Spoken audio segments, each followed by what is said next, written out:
Vice Mayor and Commissioner James. I don't see you yet. Okay. Okay. City Attorney. I can see. Okay. Good evening. Each City Commission virtual regular meeting. It is Thursday, September 24th, 2020 at 7:00 p.m. Can you please call the roll? Mayor Llewellyn, Here. Vice Mayor Odman, Here. Commissioner Brandemart, Commissioner Brandemart, Monica, I haven't got any sound on and they're trying to get me in. We can hear you, Commissioner Brandemarty.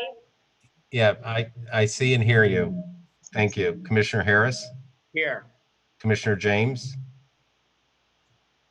You're muted. Here.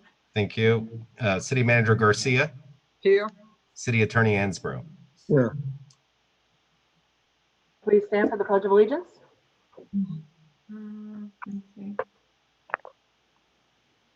I pledge allegiance Allegiance to the They're going flag without me.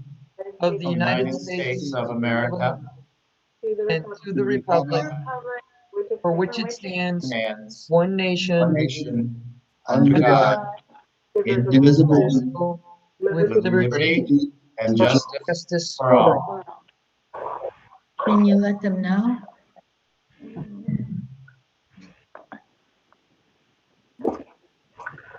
And can you please also join me for a moment of silence?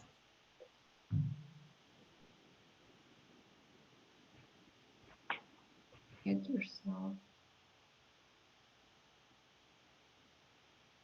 You cannot hear me.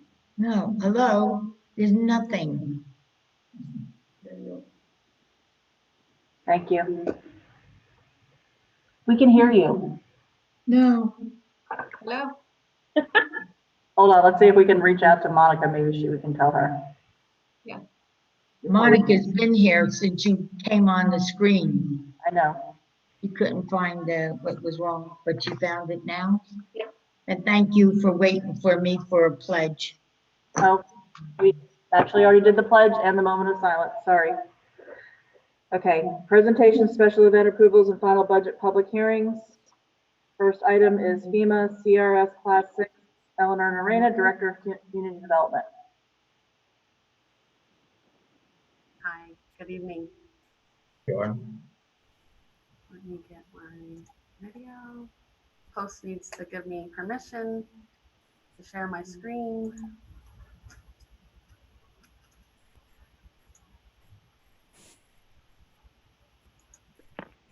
There we go. Go ahead. All right, good evening, Mayor, Vice Mayor, and Commission. My name is Eleanor Narena, Community Development Director, Certified Floodplain Manager, and CRS Coordinator for the City of Dania Beach. I am here tonight to announce some wonderful news for our residents. The city has improved its FEMA CRS class rating from a 9 to a 6. The National Flood Insurance Program Community Rating System is a voluntary program for recognizing and encouraging community floodplain management activities that exceed the minimum standards. CRS classes are rated from 9 to 1, 9 being the lowest and 1 being the highest. As communities engage in additional mitigation activities, its residents become eligible for increased discounts. Each CRS class improvement produces a 5% greater discount on flood insurance premiums. When I started with the city in 2013, Dania Beach had a CRS class rating 9, resulting in only a 5% discount on flood policy premiums. To improve our rating in 2014, the city amended its flood damage prevention ordinance to include higher regulatory standards. The Community Development Department has been implementing these higher regulatory standards and flood management activities to help limit property damage from flooding. In 2018, the city adopted a public information program and committee to review the implementation of these projects and initiatives. The committee is composed of individuals representing department in the city, as well as community stakeholders. I would like to personally thank committee members Jean Cook, Erica Ben, Ryan Suhu, and Katya Brody for their assistance in helping the city improve its CRS class. FEMA recently concluded its 5-year site verification visit and has determined the floodplain management activities implemented by the city of Dania Beach over recent years now qualifies the community for a class rating 6, which provides a 20% discount on flood policy premiums. FEMA has awarded the city of Dania Beach with the CRS Class 6 certificate, commending the city on its community actions to improve disaster resiliency, enhance public safety and property protection, in addition to reducing flood insurance premiums.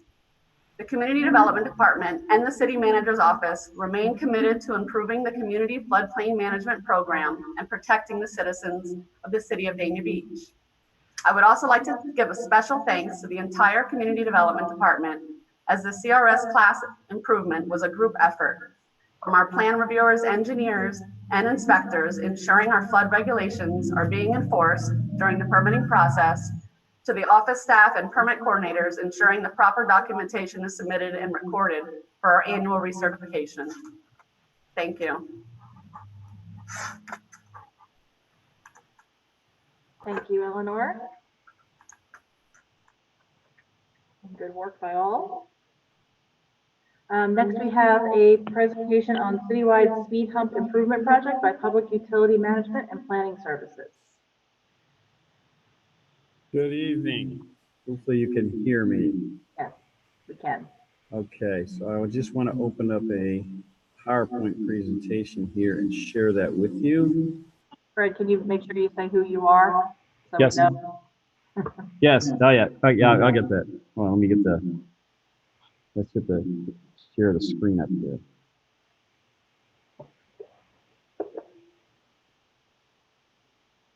Okay, good afternoon, or good evening, I guess. My name is Fred Bletcher. I am the president of Public Utility Management and Planning Services, Inc. I have been working with the city or for the city, doing a variety of public works and utility type things for a while now.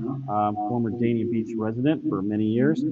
And so one of the things that I was asked to take a look at is speed humps in the city, and particularly there were a couple of concerns that were raised. One is that some of the speed humps don't appear to have the proper signage, and so there's a potential for people to run up on them without being able to see them. Many of them are not lighted, so other street lights or things like that. And there was a question about do they meet the general standards. So what we did is we went around the city, and I'm going to kind of bounce through these, and if there's any questions, you can stop me at any point in time. So this is a map of the city of Dania Beach. The yellow dots indicate where there is currently a speed hump. There are 77 of them that are on city roads. And as you start to look at them, we looked at whether or not they would comply with the Broward County standards, which are very similar to the DOT standards and very similar to the Federal Highway Administration standards. And that includes signage to let people know that they're coming up on a speed hump, and the appropriate chevrons, and then there is a ramp up, flat spot, ramp down that is required as a part of those standards. As a look, we took a look at the ones that were on the eastern half of the city. There's 43 in the east of 95. And anything that is colored there is a speed hump that has one or more issues associated with it meeting standards. So the couple of standards that sit out there is they need to be generally located some distance away from an intersection. We have examples where as soon as you turn, you are on a speed hump from a T intersection. And so that's, you can see the problem there. Some of them we have people back out of the driveway and they're on a speed hump, and that's problematic.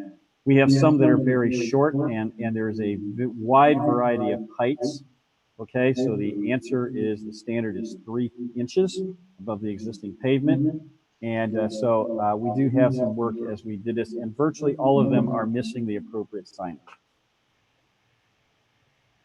So we looked at speed humps. Like I said, there's 77. There are 4 that are fully compliant. Actually, there are now 6 that are fully compliant with the Broward County standards, because the ones that are on Southwest 25th Terrace that we just did as a part of Oasis 15 comply with that. 67 are missing the appropriate signage. There are 9 more that are in poor condition. There are 33 that do not have those chevrons that you see, those white things that tell you go up and down. They're just a black hump that's in the middle of the road. There are 68 that are non-compliant with construction standards, and 22 that need to be removed or moved from the current site because generally they're too close to the intersection. And like I said, there's one that's as little as 25 feet. So in other words, as soon as you turn the corner, you're on the speed hump over in the southeast section. Okay, let's see here. Okay, so this is an example of one. It's too close. The intersection comes from the left-hand side there, and you see immediately turn onto the speed hump. And there's the signage is right there at the speed hump. It's supposed to be 100 feet in front of it, so that people know that it's coming. So that's something that's a problem. And then most of these are the heights are all over the place. They're anywhere from 3 inches, like they're supposed to be, to 7. All right, here's another one, again, too close to the intersection that's there, and it's right there at a driveway, so if somebody pulls out of that driveway, they're on it, and there's absolutely no signage on this one at all. And here's another one, it's over in the Dania Heights. Again, absolutely no signage that's there. It does have the chevrons. It is probably a little too close to the intersection, so one of the things that we looked at is generally the standard is 500 feet. I was asked to put together kind of a set of standards for you guys. A 500 foot from an intersection would make it impossible to install a speed hump in Dania Beach. So I moved that to, suggested to make that 350, and that would make it so that you could put speed humps without a huge lot of limitation. There's a lot of blocks in Dania Beach that are 700 feet long, so you could put one in the middle of the block.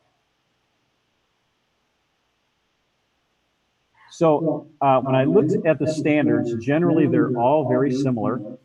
There's supposed to be a sign that's 100 feet before the speed hump. The speed hump has a very consistent profile. It's 6 feet up, 12 feet across, 6 feet down, and the height is 3 inches. And the chevron is placed as noted in the what's called top view here. The profiles, the top one that says front view, that's as you're actually looking at the speed hump. There's supposed to be a chamfered edge on both sides of it. And then the profile view is looking as the driver would drive across the profile view. That's where the 3 inch comes into play. This is an example over here on the left-hand side. You see the speed hump right behind the truck right there, and you see the speed hump as head sign. And then there's a speed hump sign that's right there again at the speed hump. That is fully compliant with FDOT, Federal Highway, and Broward County standards. So here's where the 3 inch comes from. The standard vehicle, passenger vehicle, has a clearance of about 6 inches. However, there are a variety of cars, and I've shown some of these here, that are 5 inches, 4.5, 4 inches, and the Mercedes on the bottom is actually 3 inches. So if you hit a speed hump that is 6 inches high with the front end of that Mercedes, and it doesn't mean you have to be going fast. It just simply cannot get over the speed hump without damaging the undercarriage of the car. So that creates a potential issue for the city if people have the bottom of their car get torn out. Going the appropriate speed, they're going to be coming back and knocking on your door. And some of the conversations that we've had is we want to make sure that we locate these properly in accordance with the standards and make sure that we don't have any potential challenges that the city might face. So this is the proposed specification that we set up that matches what Broward County has. We can go through the details, but height is 12 inches, is a 12-foot flat top, 6-inch transition on each end, and an 18-inch chamfer on the 2 ends. Okay, if you're going to cut a key through it, you do it at 24 inches. And then there's signage noted on the side with 350 foot to the nearest intersection. That is the only one of these standards that does not match the Broward County and FDOT requirements. And that's simply done because the blocks in Dania Beach, if you didn't have 350, you basically have almost nothing in the east of the railroad, or actually east of 95 that would qualify for a speed hump. If you're going to install them, this is the recommendation that comes out, is that you need property owners to agree to do that. And there are, I lived on Southwest 5th Street, and there's two that are in the block, the first block there, both of which needs to be, they both need to be removed and replaced with another one because they're too close together and too close to the intersection. But one of the concerns that was raised, and this was done well before anybody who was involved on this telephone call, probably except me, there was no approval. It was just done because a couple of people said we want to have this. But that's also a road that large vehicles go over because it has stop signs. It's also one the fire department uses.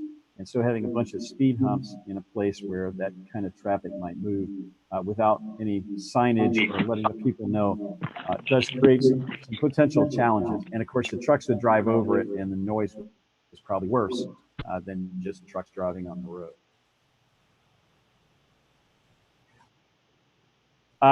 So this is an example of one of the ones that's out there on Southwest 25th. This one is 350 feet from Griffin Road. There does happen to be a brand new solar light sitting there. But the sign, you can see the back of the sign coming up to it. You can see the speed hump sign on the right-hand side coming to it. Those were located approximately 100 feet before you get there. One of the things, and so I was talking to the neighbors out here as we did this project for you, and one of the things that we noted was that the speed hump by itself didn't necessarily slow people down until we got the signs up. But the thing that really did not go ahead and slow them down was those bollards. They do knock the bollards off. I have two of them in my car that one of the neighbors grabbed for me and said these needed to be put back up. But the bollards make it look like the road narrows. And so one of the suggestions that I would add that is none of the standards, but you might want to consider if people are concerned that they still may not slow down for the speed humps, is if you put those bollards on the side, they're made of plastic, so they're not going to damage the car. And they'll break off pretty easily if somebody really hits them. But the bollards slowed the traffic down almost immediately after they were installed. I talked to the neighbors out there and said, yeah, people didn't want to hit the bollards. So they don't realize they're plastic. And so narrowing the road is one of the ways to, or giving the perception to narrow roads is one way that you can slow traffic when you're trying to do speed humps. And with that, I think looks like there's a couple of actions that were in the agenda package. One of them was to approve the policy, which includes the standards. And then we put together a bid that would allow us to go out and fix the speed humps that are all 77 that are with the city right now. Some of them we just need signage, and signage is not expensive. There's 22 that we would take up and either move or not replace because they don't comply with the standards that we would have. And I don't know if anybody has any questions or if Fernando wants to add anything to that. Yes, Commissioner James has her hand up. Yes.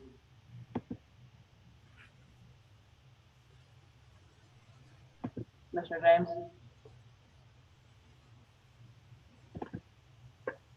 Sorry, I couldn't unmute myself.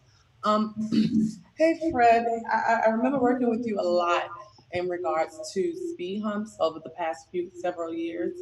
One thing I've noticed, and maybe you can answer this for me, going through different parts of the city, the speed humps aren't consistent. And so this section is out there on Southwest, I don't know, 20-something, 30-something street, I believe, because I can remember seeing those bollards. And I guess I'm asking the question of who chooses which speed humps get the bollards and which one doesn't, and why aren't they all consistent? I know some of the ones that I've seen, they're more like a slight raise.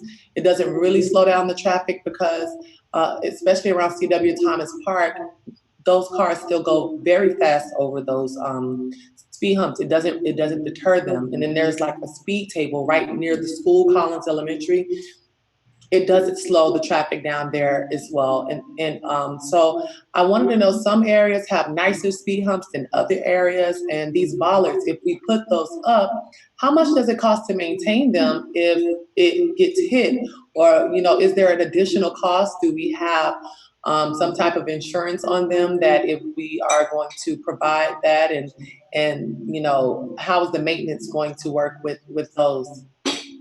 Okay, I'll try to make sure I answered all of those questions. So you are absolutely correct. There is gross inconsistency across the city on what the speed humps look like, how high they are, how short they are, where they're located. And one of the proposal here is let's go ahead and put them, go back and make sure they're all the same. So the idea is we'll hit all 77 that are out there and make sure that they all comply with the standards that we've noted here. The ones that, the picture that you see there is out there on 25th Terrace, you're right. And that's brand new. And one of the things, since I had the design for that, one of the things I wanted to make sure was this complied with all of these standards. We kind of had this in mind when we talked about this a year or so ago. And so I made sure those did it. The bollard thing kind of came up with a suggestion from working with the contractor and the neighbors out there. And it's actually a pretty good thing. The bollards are like $100 to install, okay? And then they're just glued down on the asphalt. And so actually the city could probably replace them for less than the contractor charged to put them in, which is $100. And we could absolutely make that a standard part of the installation of the speed humps. We'll just add that to the specification. Yeah, I definitely would like for them all to be consistent. However, I know out there on, what was that, 56 or Lucky Street or whatever street that was that we just did some, they have a beautiful design. It's kind of like a gradual type of marking to let you know a speed hump is coming, and then a gradual one. So I'm now, since we're going to make all of them consistent, are you going to have to go back and redo that one, or is the one that was done out there going to be the standard? Because we just approved and just spent money to make sure that those residents had it out there. Have you had a chance to go by and assess that speed hump? I went out with Fernando and we looked at and located those. They are 350 feet away. I think they fully comply with this. I would need to go back and double check that because I didn't go check after they were installed. Okay, but he and I consulted on that when we went out there, and I think they probably comply pretty closely with this standard. I'll take a look at the signs. Standard, is all of them going to be consistent with that one or this one with the bollards? Because these two, they should be pretty much the same. Yeah, they should be pretty much the same. I'll double check that, but the only thing, the ones I think out there on Lucky Street are missing is the bollards. And this one's missing the gradual ones. I guess I'm asking, all of them going to have the gradual ascend and descend to them, and the bollards? Is that going to be the standard, or which exact one is going to be? So the one out there on Lucky Street is going to be the standard for all of them, in addition to having the bollards? That sounds good to me. If you guys want to do the bollards, I'm happy to add that to the spec. It's the only thing that's not there. This one here does have the gradual. It's at 6 feet to go up 3 inches, and 6 feet to come down 3 inches on these two. As long as we're on 25th. There are a couple that are on other streets out there, that's 27 and 30 something or other. This is the one at 25th that goes to the park. They are asphalt, yeah. No, I'm saying, so on the ground, before you even touch the speed humps, they have the little markings that's showing that you're about to hit the speed hump? Because I don't remember seeing that. I'll double check that. Okay. Okay, I just want them to all be consistent, whichever design that we go with. I would prefer the ones with the bollards. They do look nice, and they do make you slow down just a little bit, because it does look like the road is narrowing. So I think that would be a great design. Thank you. Vice Mayor. Thank you. Fred, when I'm looking at it, so are there any streets where the bollards wouldn't work? Like, we have some streets that are more narrow than others. So like the ones where it just had maybe the sidewalk and didn't have grass or a bike lane. Are there any situations in the city where the bollards wouldn't be able to be used? I'll take a look at that. You have some streets that are less than 20 feet across. That might create a little bit of a challenge for us because you don't want to get the traffic lanes less than 9 feet. And so the bollards here are about 6 inches off the edge of the asphalt. And Right. we don't want to push people into the middle of the road to avoid it. So I will take a look at that. And unless I can come up with a scheme where I can put them in the grass, and that may be a possibility that we can set them in the grass, so they'll be just off the table. Okay. And then So I that know, would- especially in the southwest area, that's a problem with some of the narrow streets. But if we can just look at that, that'd be great. Yeah, great point. I'll be happy to look at that. Yeah, but I don't want to just I don't want to create a traffic hazard as a result of it. Right, for sure. So, and I also don't want people driving around the speed hump. That's another issue we find in a few of the areas of the city. People just drive in the grass to get around them. So the bollards, I think the bollards came down here. There's one missing on the right-hand side there because there's supposed to be 4. But I think what happened there is somebody did exactly that. They tried to go skirt around it and they hit the bollard. And but it seems like it's been 5 months now since anybody hit a bollard. And it's been sitting in the back of my car. So I got a friend of mine who's got some glue. We'll go out there and glue it down one day. Okay, so yeah, I was just gonna say the same thing. There are some streets I don't know if we could do that because there are quite a few areas with very narrow streets. So, you know, obviously whatever the assessment is, once the assessment's done, we'll figure it out from there. But it's good though, otherwise. Absolutely. We're going to take a photo of each one of them as a part of the bid so that we'll know here's the specific task to do with each one. We have measured them all.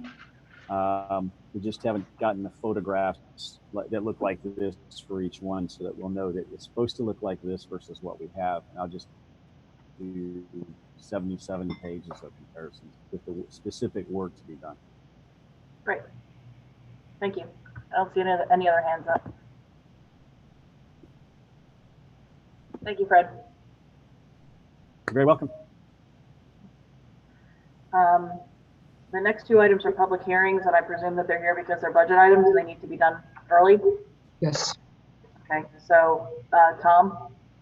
The first one, I'll read the final public hearing ad valorem tax script, which is this announcement is for tonight's final budget hearing for the City of Beach, Florida for fiscal year 2020 to 2021. The final operating municipal millage rate will be 5.9998 mils, which reflects no change from the city's current fiscal year millage rate. This operating millage represents a 2.02% increase over the rollback rate of 5.8808 mils, as computed in accordance with the provisions of section 200.0651 Florida statutes. The voter-approved debt service millage rate is 0.1620 mils in accordance with the provision of law pursuant to chapter 200 Florida statutes. The city's aggregate millage rate is 6.1618 mils, which is consisting of 5.998 mils for operating and 0.1620 mils for debt service. First resolution is a resolution of the City Commission of the City of Naples, Florida, as required by the city charter and section 200.065 Florida statutes, approving the millage rate necessary to be levied for the fiscal year 2020 to 2021 for operating purposes, establishing the debt millage approved by the electorate, providing for a public hearing when and where objections may be heard and questions concerning the same will be answered, providing for conflicts, further providing for an effective date. Finance Department. So public hearing, is there anyone here to speak for or against? Commissioner James has her hand up. No, I was just trying to unmute myself for the thing. I've switched over to my phone. Thank you. I'll make a motion to approve it. I'll second it. All in favor? Aye. Aye. Is anyone opposed? Okay. Next item is a resolution of the City Commission of the City of Naples, Florida, as required by the city charter and section 200.065 Florida statutes, approving its final annual budget for the fiscal year 2020 to 2021, providing for conflicts, further providing for an effective date. This is the public hearing. Is there anyone here to speak for or against? Seeing no one? I'll make a motion to approve. Second. All in favor? Aye. Aye. Any opposed? Okay. No proclamations tonight. I received no citizens' comments tonight. If there is anybody in the audience that did not submit a paper and they wanted to speak, please raise your hand or notify us somehow. I don't see anyone. Okay. Public safety reports.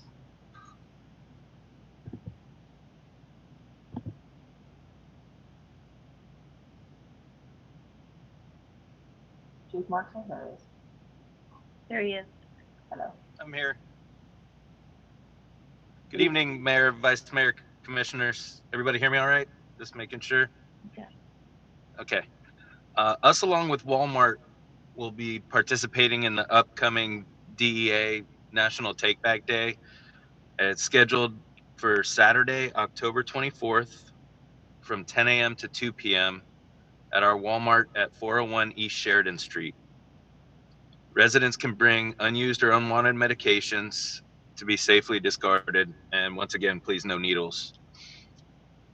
Last Saturday, we were able to send 46 Dania Beach residents down to Hard Rock Stadium for meals and shoe vouchers for the children.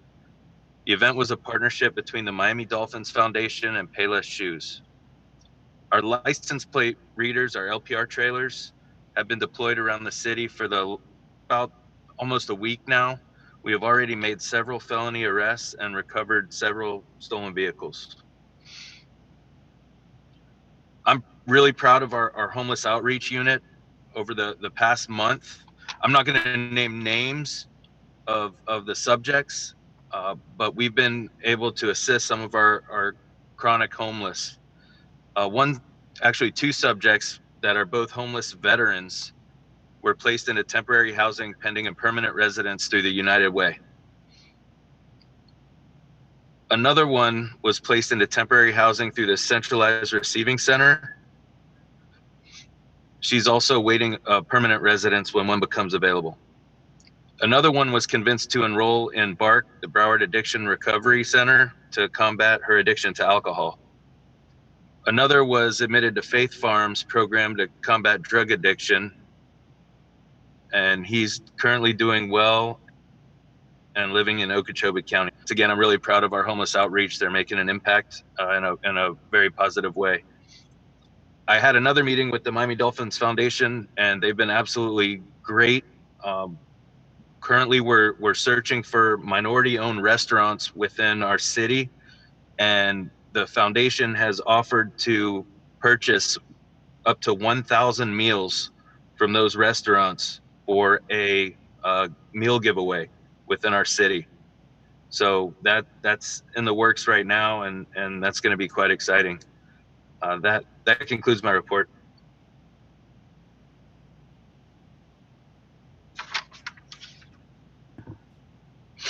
Everybody hit their raise hand button so I can. I do. Okay, Vice Mayor has her hand up first. Hi. So Danny, I have a couple of questions.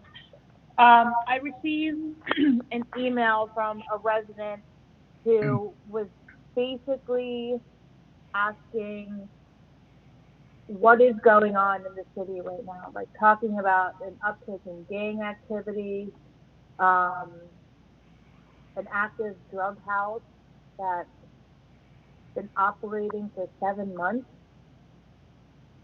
And I don't understand. What is, we get text messages about, you know, when there's a DV, someone's shot, or there's, you know, somebody's killed. Like how do I, and this is like the first I've heard of it. Right. The thing is, it's tricky because I can't divulge any of our techniques, because especially since this is a public forum, but I want to assure all the residents that we do have this under control. We're doing everything we can in a million different ways.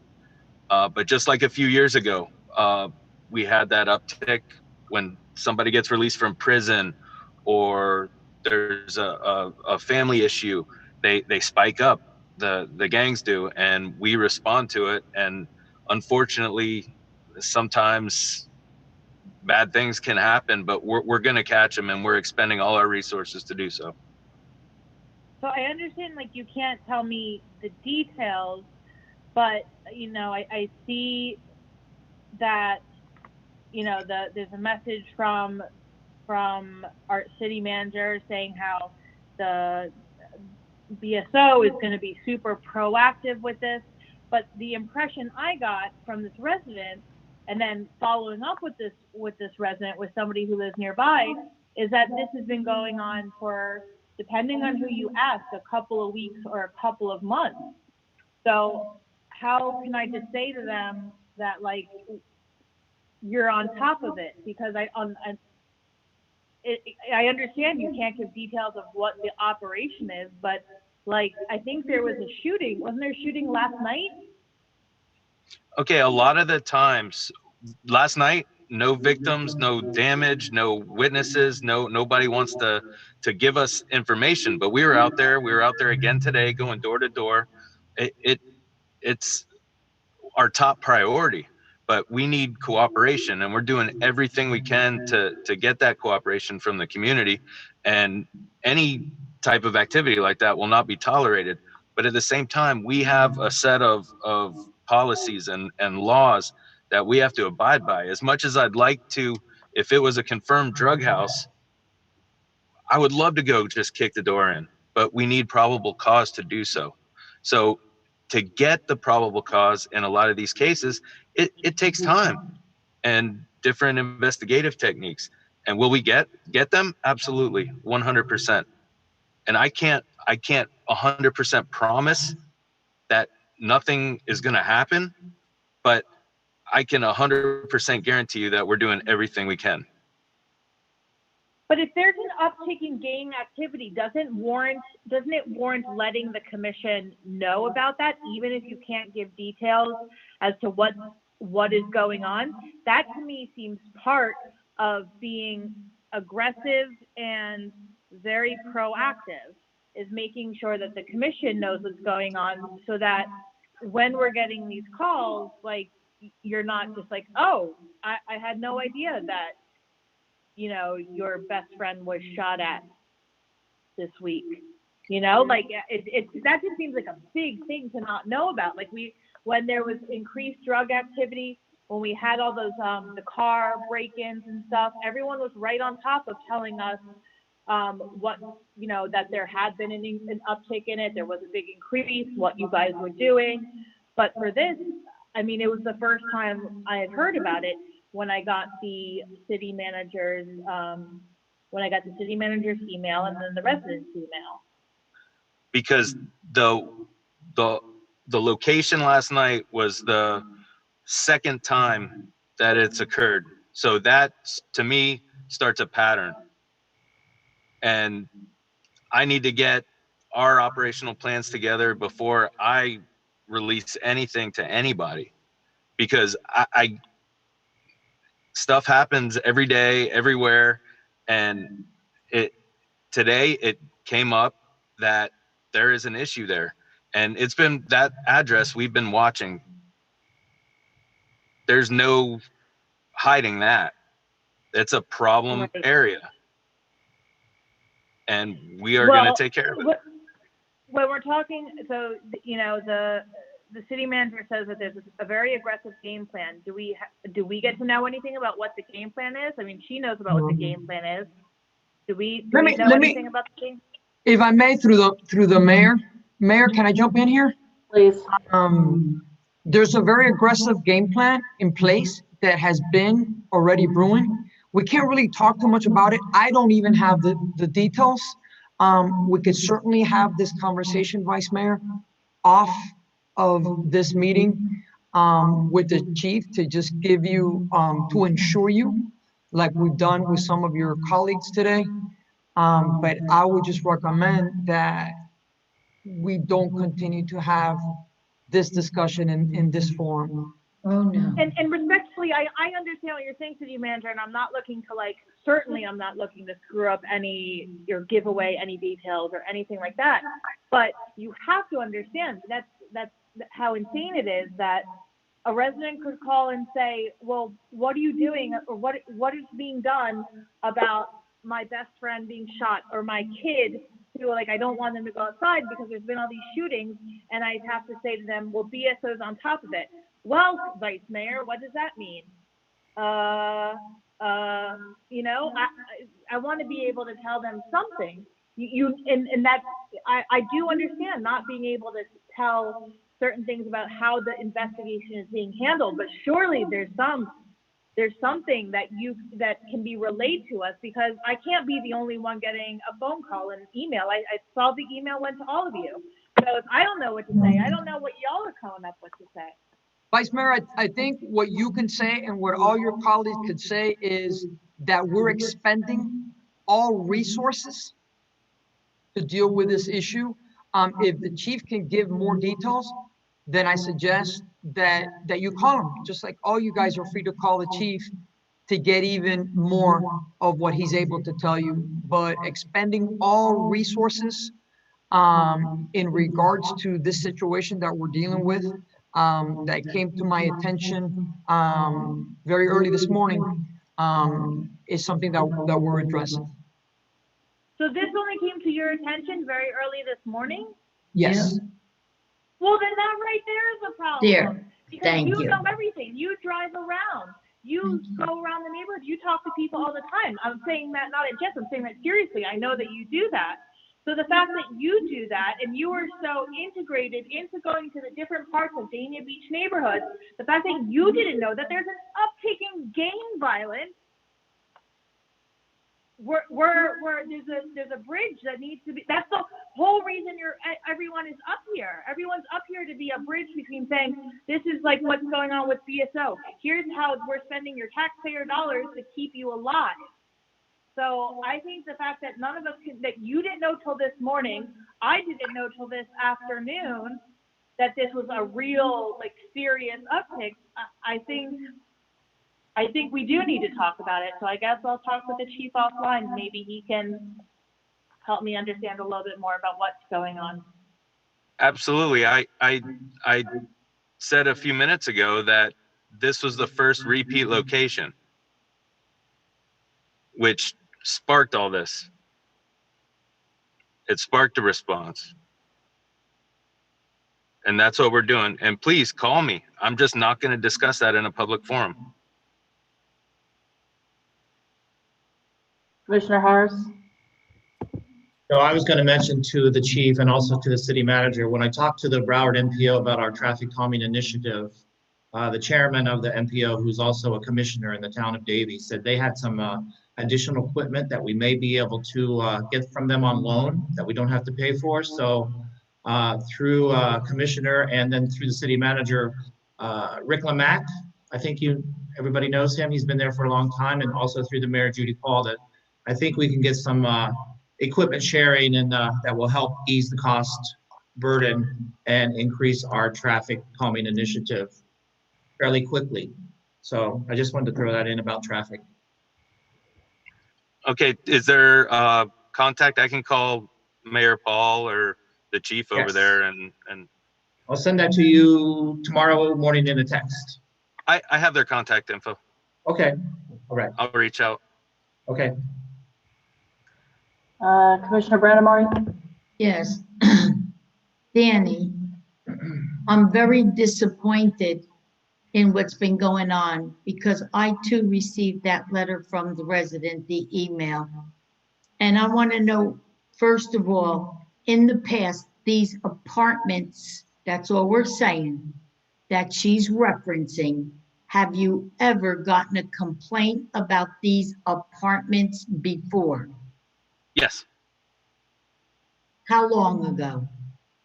I'd have to pull the calls for service over the past, since I've been here, and I can let you know tomorrow. Would you say a year or more? That we've been getting complaints? About these apartments?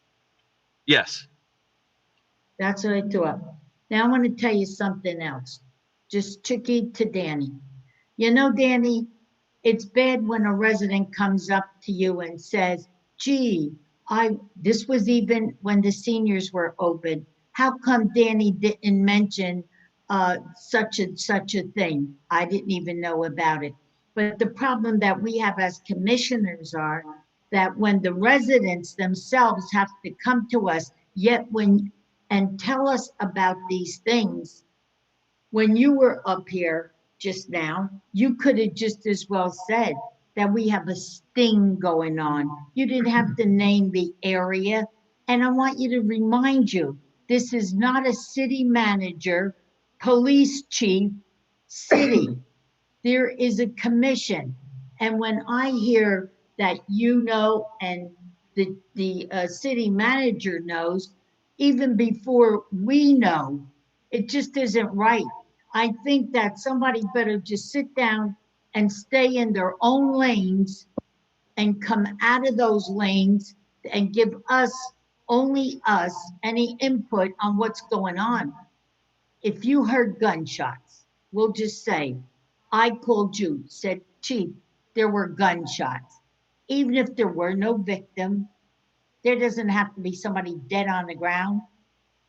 You, when you come up on this here computer, you should say, we responded to a call that there was gunshots. Nobody has to be dead. You don't have to give us information, but it's better to come from you than it is to come from the residents, because you know what it makes it look like? Makes it look like we're stupid and we don't know what's going on in the city. It's hard to answer our residents. And it makes me feel bad knowing that both of you were aware of, oh, something great, you know, you're going to take care of this, but we can't talk about it. It shouldn't have been just you and the city manager. It should have been maybe Attorney Ansborough, Commissioner James, Vice Mayor Rodman, Mr. Harris there, Commissioner Harris, I'm sorry, and even Mayor Llewellyn. And I don't even know if Mayor Llewellyn was aware of it. Maybe she was too. But this is not a two-person city-run government. That's all. You got to do better. People are complaining that they don't even see much police in, I call it the CRA area, because we all know that they're in high crime areas. Yet I'll tell you, you could go at any time to the point, Danny, and go to a restaurant and you'll see a BSO car go through there 2 or 3 times. I just don't understand it. I don't know if you haven't got enough officers or we're not concentrating in the areas that the high crime is in, but you got to do better, okay? That's all I have to say on that, all because of that email, no other reason. Thank you.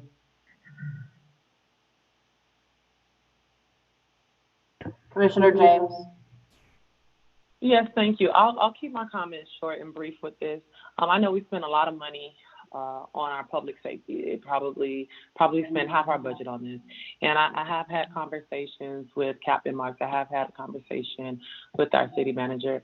This area is definitely a problem. It's been a problem for years.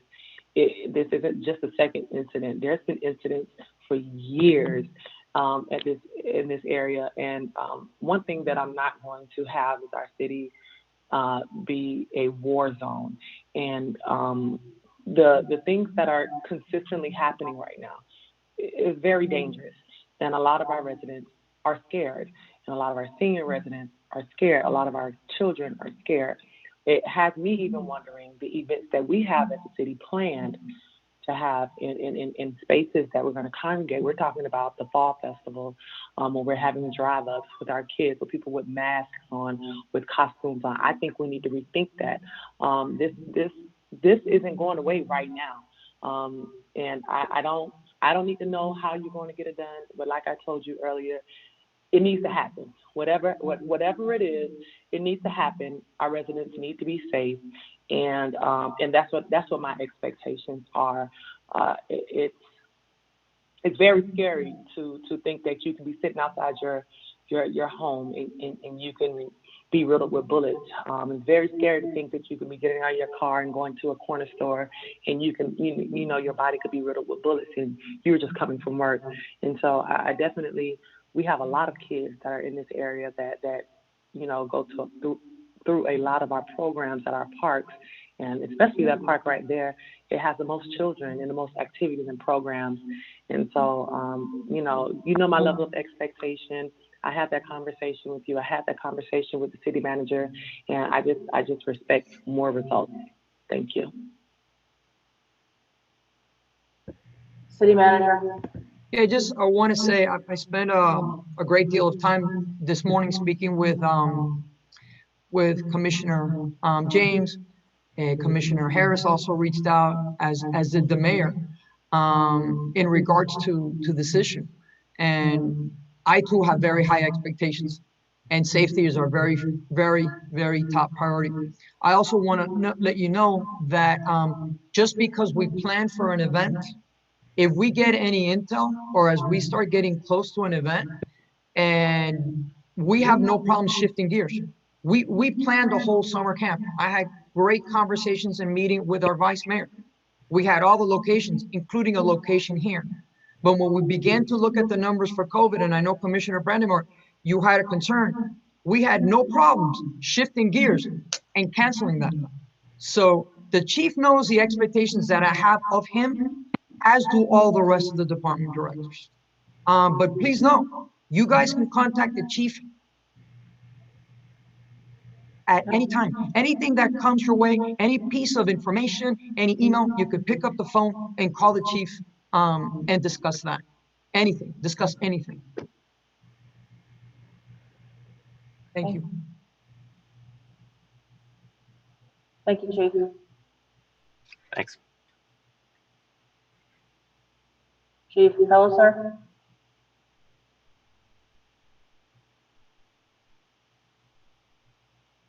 Can you hear me? Yes. Okay, good evening, Mayor, Commissioners, City Manager, and our fine citizens of Dania Beach. I just want to really give a heads up to our troops at Station 1, Station 17. They've done a great job of keeping themselves safe. I know I can talk about this every time during these meetings, but our crews have done a really exceptional job of keeping everything clean and keeping themselves clean so that they're ready to respond to your homes if need be. We continue to monitor our nursing homes and group homes, and recently I reported something to the city manager to all of you regarding that, and we're dealing with that issue. Our Station 1, I've been working very hard to make sure that it's updated and looks good. So if you drive by the station, you'll see that it's got a fresh coat of paint, and it looks very good. So that brings pride to us, brings pride to the firefighters that they come to a nice looking place, and I think it's pride in our city. So I want to thank you, and that's all I have if you have any questions.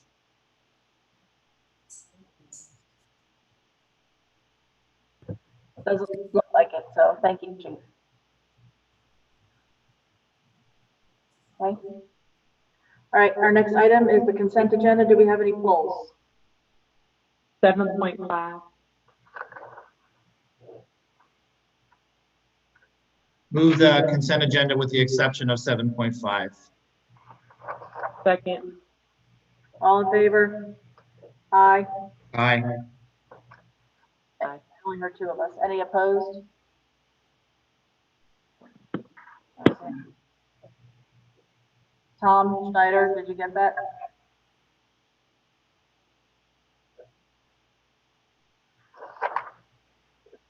Yes, I did. Thank you. I just want to make sure. Okay, 7.5 then.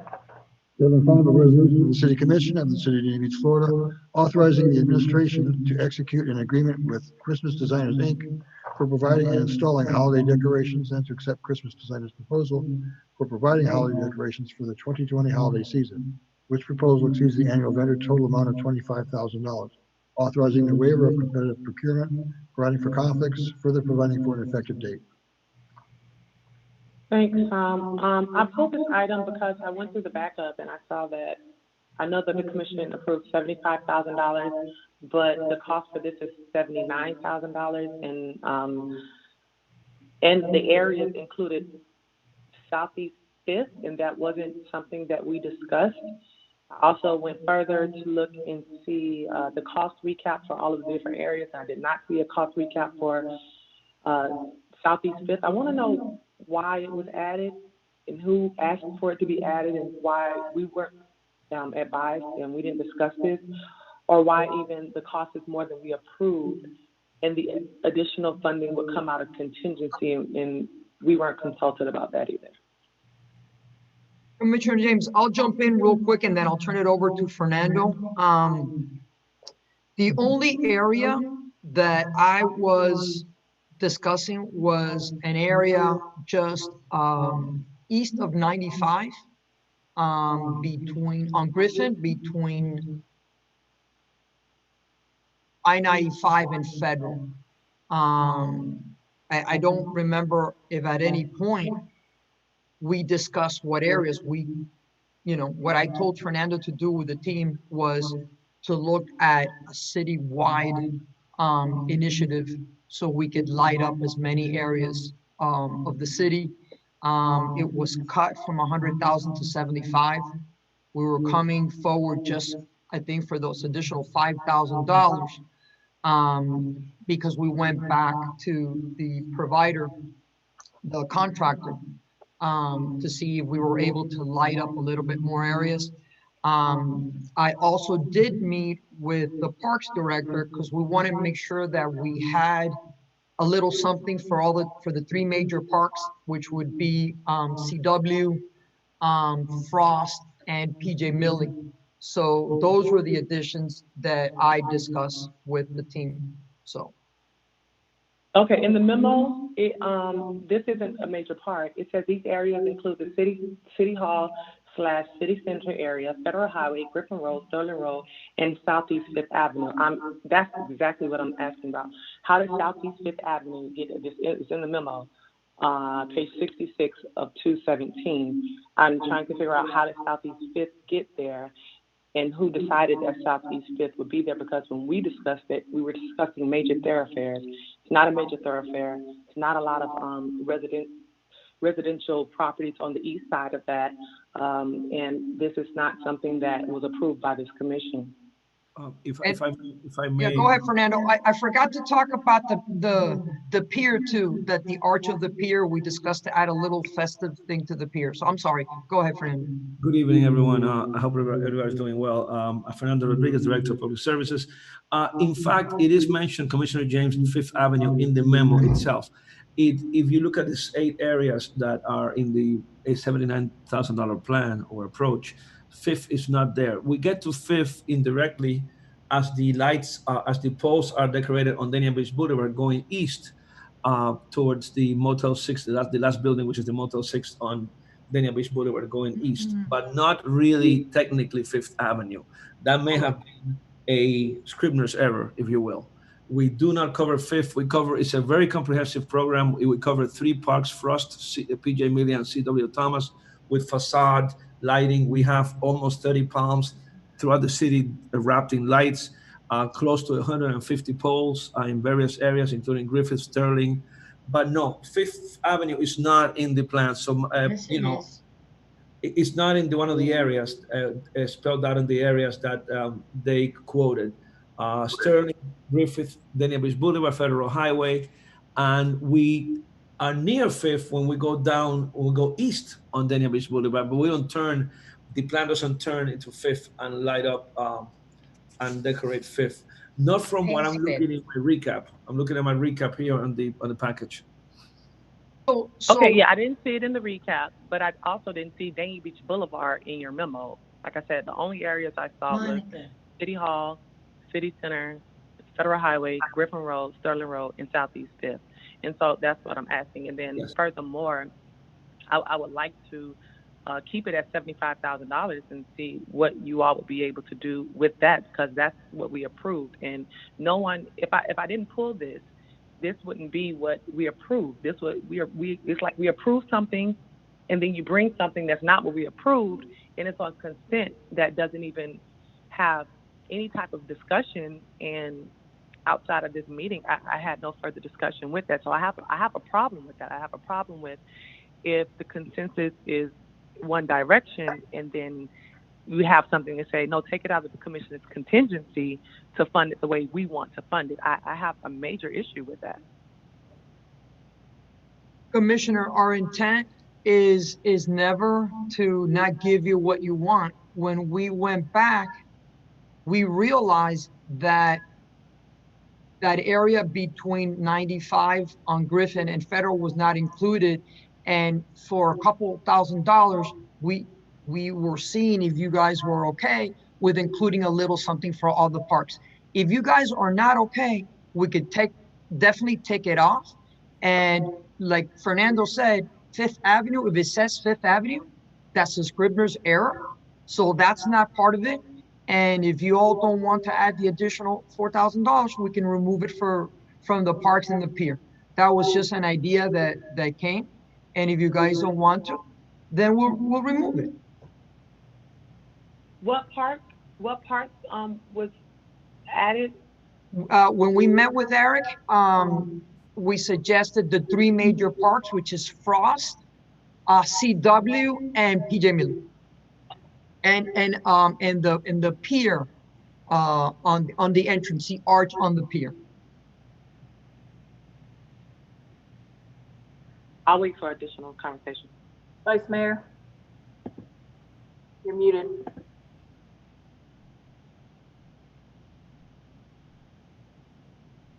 Frank, can you unmute her, please?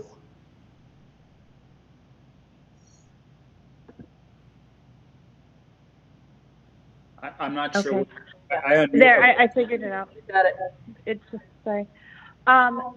So, Fernando, for Griffin Road, is it going how far down the west is it going?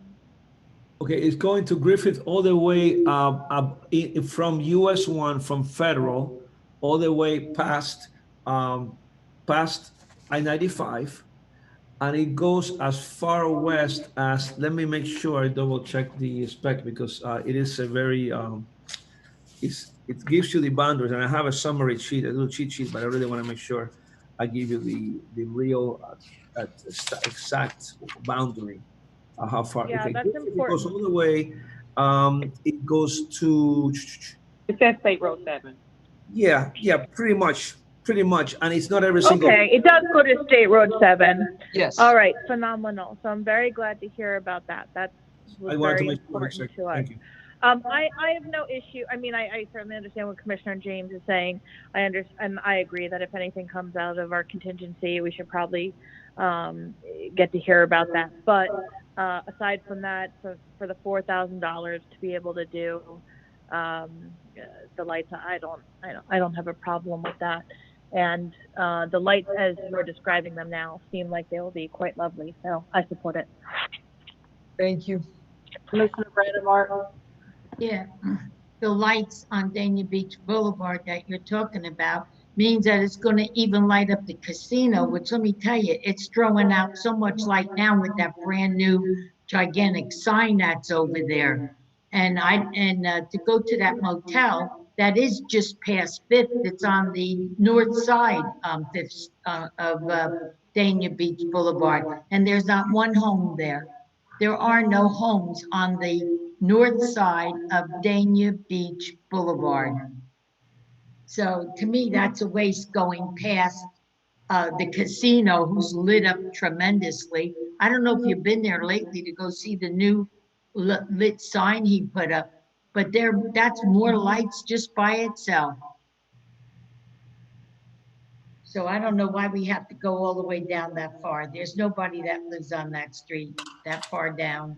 I think, Commissioner, if I may, I think it has more to do with people that might be driving down that way. So if you're driving at night, if you're driving at night down to the beach or the pier, even during the day, and you see decorations, even in an area that isn't populated. I was talking about the lights. We are so lit up, Mayor, now, and I know you've been by Palos. You saw it, right? Yeah. It's like it's Christmas without your lights. That's a very small area though overall. I mean, well, you mentioned the other area east of there. And I think it's more about what people see when they're driving to the beach and the pier. I'd rather see it stay on the main road. I'm fine with it. I personally would like to see it done consistently through these major thoroughfares. And as long as it's just a scrivener's error as far as Southeast Fifth, that's fine. So Yep, that was my issue. So I'll make a motion to approve the item. Thank you. Second. All in favor? Aye. Any opposed? Thank you. So it'll look really nice. Thank you. We have no bids and requests for proposals. Public hearings. 9.1, an ordinance of the city of Dania Beach, Florida, amending the code of ordinances relating to the general employees retirement plan and trust, amending chapter 18, article 3, section 18-29.14, internal revenue code compliance, to provide for compliance with the Federal Secure Act, providing for conflicts, further providing for an effective date, second and final reading. This is a public hearing. Is there anyone here to speak for or against? I don't see anyone. I make a motion to approve the item. Second. All in favor? Aye. Aye. Aye. Any opposed? Okay. 9.2, an ordinance of the City Commission of the City of Dania Beach, Florida, approving the request made by the applicant CCI Properties 1, Inc. to amend Chapter 28 entitled Land Development Code of the City Code of Ordinances by amending Part 1 entitled Use Regulations, Article 105 entitled Use Regulations for Residential and Open Space Zoning Districts at Section 105-220 entitled PRD-1 District Supplemental Regulations, amending Part 2 entitled Site Development Regulations, Article 205 entitled Tabular Summary of Site Development Standards for all zoning districts at Section 205-10B, PRD-1, and multiple family districts in order to provide bonus density criteria, including but not limited to affordable housing, right, accessibility plan for conflicts, further providing for an effective date. First reading, it was continued from the August 25, 2020 Commission meeting. Good evening, Corinne LaJoy, Assistant Director in Community Development Department. This item was continued from the August meeting. The applicant, it was continued, the City Commission continued it to allow the applicant time to do some outreach with the community, which they have done. I have, let's see, a slide that refers to that. I mean, I have the presentation that I made in August that I could redo, as the applicant also has a presentation, but I would like to go through quickly, if I could, the outreach efforts that has occurred since the last meeting. The applicant has sent letters to the residents and property owners, both residents and property owners along Southwest 43rd Terrace. They set up a Zoom call and or telephone calls with any resident that was interested in learning more about the project as a result of those letters that were sent. They did receive one response in support of the project from a property owner on Southwest 43rd Terrace. They also distributed project presentation that was made at the previous commission meeting to the Griffin Civic Association to distribute with its members. And they had been communicating with the Griffin Civic Association board president over the last 2 weeks, and will reach out again to see if there was any questions that they need to answer. So I know that those are the efforts that have been made since the last commission meeting. I can go through the presentation again if you would like. But just to kind of do a quick refresher, this is a text amendment to the land development regulations to allow, an additional density in the PRD zoning district, only that district. And there are some locational requirements that are being assigned along with that text amendment, so that it is locational and it has to meet certain criteria. So I'm available for additional questions, or I can make the presentation again if you like. And I do know that there are members of the applicant's team that are on this meeting tonight, if you have any questions for them. Is there any member of the commission that would like to see the presentation again? No. Okay. No. Okay, this is a public hearing. Is there anyone here to speak for or against? Move the item. Can you hear me? I heard you. Commissioner, can't hear you. Yes, thank you. I just want to speak on this item as I was one of the reasons why we asked to have it deferred. I did have a conversation, not only had a conversation with the developer, but I also walked that area in that neighborhood for myself and spoke to several residents who, for the majority of them, were in favor of this project. So I would like to thank all of the parties for doing their due diligence and for working with the residents, so I can feel comfortable about the decision that I'm going to make about people who, you know, will directly be affected with the development in their area. And so I am now comfortable with this because the residents in the area are comfortable with it. So I'll second that motion. Okay. Please call the roll. Commissioner Brandimart, Yes. Commissioner Harris, Yes. Commissioner James, Yes. Vice Mayor Odman, Yes. Mayor Llewellyn. Yes. Motion carries 5-0. Thank you. No discussion and possible action tonight. Commission comments. Commissioner Brandimart? No, nothing to say. Commissioner Harris?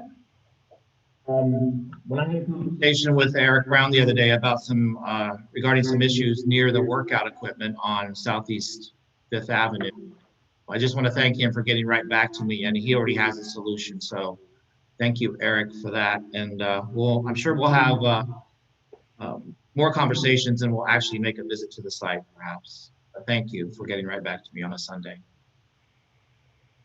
That's all. Commissioner James? Yes, the only comment that I want to make, and especially because we don't have another meeting, I wanted to publicly thank our CRA director for her service and her employment here with our city. I am sad to see her go, but I am excited about the possibilities that will bring her much, hopefully, happiness and joy. I just want to make sure that I publicly included that in my comments because her service has really meant a lot to this city. So thank you, Raquel, for everything that you have done for our CRA, and I wish you the best of luck in your endeavors. Vice Mayor? Yes, thank you. I wanted to do the same, although I feel like I'm going to be emotional about it more than Commissioner James was. I'll try not to be. Those of you who I serve with, you know that I've become a really big supporter of the CRA. And admittedly, when I came on this commission, I did not know anything about the CRA. I did not know nearly as much as I thought I would, which is often the case. And Director Williams instilled in me this love of education about the CRA and was the one who really pushed me to get that training and get that education. And that's something that for the rest of my career, whether it's in politics or any other part of government, that I will always have with me. So I'm just so grateful for you, Raquel, for broadening my knowledge base.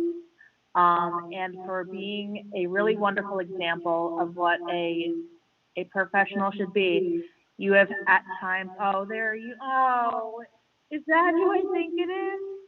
Oh, hi, sweetheart. Hi, baby. She has her little buddy there. Oh, no, that's Mila. What am I talking about? Hi, baby.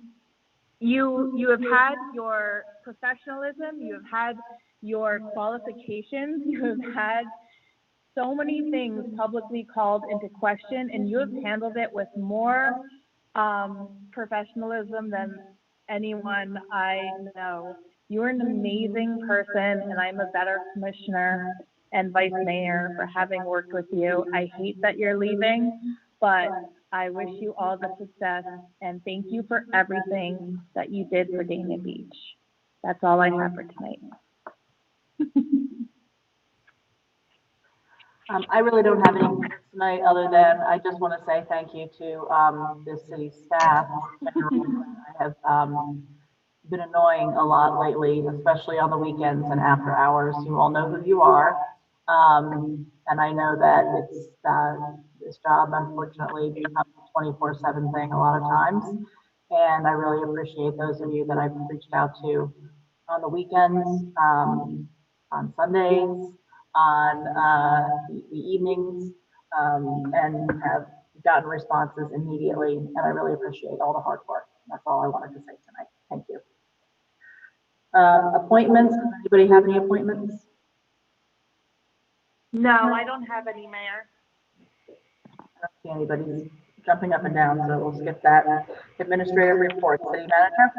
Yes, good evening, everyone. Wanted to wish Raquel a great new journey with the great city of Miami Beach. There's a really good team of folks out there. So anyway, the best of luck. I wanted to bring you up to date on the long-awaited demolition of Olson. I know that this is something that you all are interested in. And we've been reaching out to both a superintendent, and I know he's very busy, as well as board member Murray. Construction, actually demolition, will begin next month of October, and you will see some substantial construction by Q2 of 2021, which will be by April. And as I get more information from them, I will be communicating that to you. As the chief mentioned earlier, one of the discussions that I've had with a couple of you has been your desire for augmented community policing. And the chief has heard that from me loud and clear. This weekend, we had over 46 kids and their families participate in the great program with the Miami Dolphins and Payless Shoes. And we have a lot of really interesting programs coming up, with the next one being with our minority businesses and passing out food. And it's going to be something really special as we're beginning to go into the holiday season. I wanted to thank Anthony Ifidi and our member of our finance team that were Madeline Seguin. They were able to create our first ever online application and payment process for beach parking permits. So there's been a silver lining in regards to COVID, because we're going to facilitate a lot of the things that we used to do in person. Now will be happening online. We've gone paperless with a lot of things, and by next meeting, I'll be able to give you some good news about another initiative that we're working on right now. So we are completely done with everything having to do with all the departments and COVID-19 prevention.